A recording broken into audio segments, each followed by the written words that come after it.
இப்படி ஒரு கண்றாவியான மாநகராட்சி எங்கேயாவது பார்த்ததுண்டா யுவரானர் அப்படின்ற மாதிரி தான் இருக்குது மதுரை மாநகராட்சி.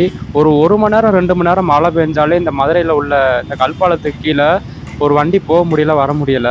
அது மட்டும் இல்லாமல் இங்கே வந்து முக்கியமான ஒரு சாலையாக இருக்குது. கவர்மெண்ட் பஸ்ஸு, ஆம்புலன்ஸு எல்லாமே இந்த சாலை வழியாக தான் போகுது. இது இன்னைக்கு நேற்று நடக்கிறது இல்லை, காலங்காலமாக இந்த இடம் இப்படி தான் இருக்குது. இதை வந்து மதுரை மாநகராட்சியை ஸ்மார்ட் சிட்டின்னு வேற சொல்லிக்கிறாங்க. இதை வந்து ஒரு சரி பண்ண ஒரு வழி இல்லை.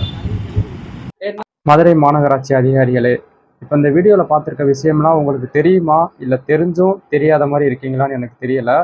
இது இன்னைக்கு நேற்று நடக்கிற ஒரு விஷயம் இல்லை, இது காலங்காலமாக இந்த விஷயம் இப்படி தான் இருக்குது.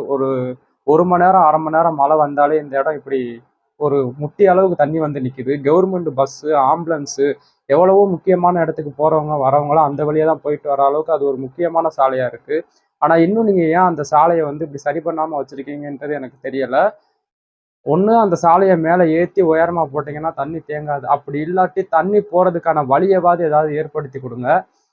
இப்படி இருந்துச்சுன்னா இது இனி வர காலத்தில் வாகனங்களும் ரொம்ப அதிகமாகிக்கிட்டே போகுது, மக்கள் தொகையும் அதிகமாகிக்கிட்டே போகுது. ஆனால் இந்த மாதிரி ஒரு காலகட்டத்தில் இப்படி இருக்கிறது நல்லதுக்கு கிடையாது. ஸோ தயவு செஞ்சு ஒரு நடவடிக்கை எடுத்து அந்த இடத்த ஒன்று மேலே உயரமாக ஏற்றி போடுங்க. அப்படி இல்லாட்டி தண்ணி போகிறதுக்கு வழியவாது ஏற்படுத்தி கொடுங்க. மக்களுக்கு ரொம்பவே ஒரு துயரமும் ஒரு இதுவாகவும் இருக்குது. ஸோ இதுக்கான நடவடிக்கை நீங்கள் சீக்கிரம் எடுப்பீங்கன்னு சொல்லிட்டு நினைக்கிறேன். பார்ப்போம்.